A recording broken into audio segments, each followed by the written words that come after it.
মধ্যপ্রাচ্যের সীমানা পেরিয়ে উত্তপ্ত হয়ে উঠেছে বৈশ্বিক রাজনীতি।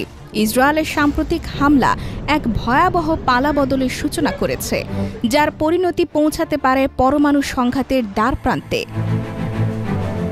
ইসরায়েলের সামরিক অভিযানের পর ইরানের পাশে অবস্থান নিয়েছে 4টি পরমাণু শক্তিধর রাষ্ট্র: রাশিয়া, চীন, পাকিস্তান ও উত্তর কোরিয়া।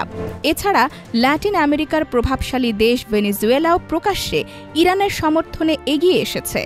ভেনেজুয়েলার প্রেসিডেন্ট নিকোলাস মাদুরো এক বিবৃতিতে ইসরায়েলি আগ্রাসনের তীব্র নিন্দা জানান এবং একে নব্য নাৎসি ইহুদিবাদ হিসেবে উল্লেখ করেন।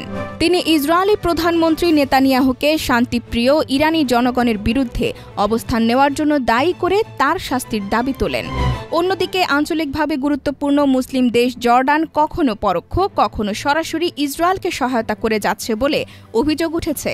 গাজার দিকে পাঠানো ত্রাণবাহী পরিবহন থেকে অতিরিক্ত অর্থ আদায়ের অভিযোগও রয়েছে তাদের বিরুদ্ধে। ইরান ইসরায়েল উত্তেজনার মধ্যেও জর্ডান মাঝে মধ্যেই ইসরায়েলের অনুরোধে তাদের আকাশসীমা ব্যবহারের সুযোগ দিয়েছে। যদিও দেশটি নিজেদের নিরপেক্ষ বলে দাবি করে, তবে তাদের আচরণ ইসরায়েলের প্রতি মিত্রতাই প্রদর্শন করে। এই অবস্থার মধ্যেই নতুন মাত্রা যোগ করেছে এক গুরুতর আশঙ্কা। ইরান খুব শিগগিরই তার পারমাণবিক অস্ত্রের অস্তিত্ব আনুষ্ঠানিকভাবে প্রকাশ করতে পারে।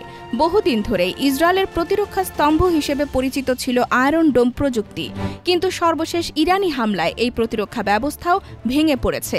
তেল আবিবে অবস্থিত ইসরায়েলের প্রতিরক্ষা সদর দপ্তর ইরানি বাহিনী সম্পূর্ণভাবে ধ্বংস করেছে বলে দাবি করেছে তেহরান।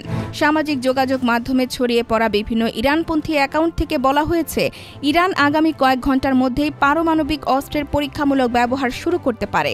এই দাবি একেবারে উড়িয়ে দিচ্ছেন না আন্তর্জাতিক নিরাপত্তা বিশ্লেষকরাও।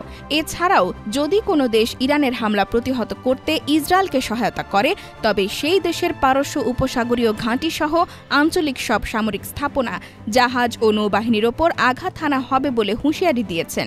ইসরায়েলকে সহায়তার ব্যাপারে যুক্তরাষ্ট্র, যুক্তরাজ্য ও ফ্রান্সকে সতর্ক করেছে ইরান।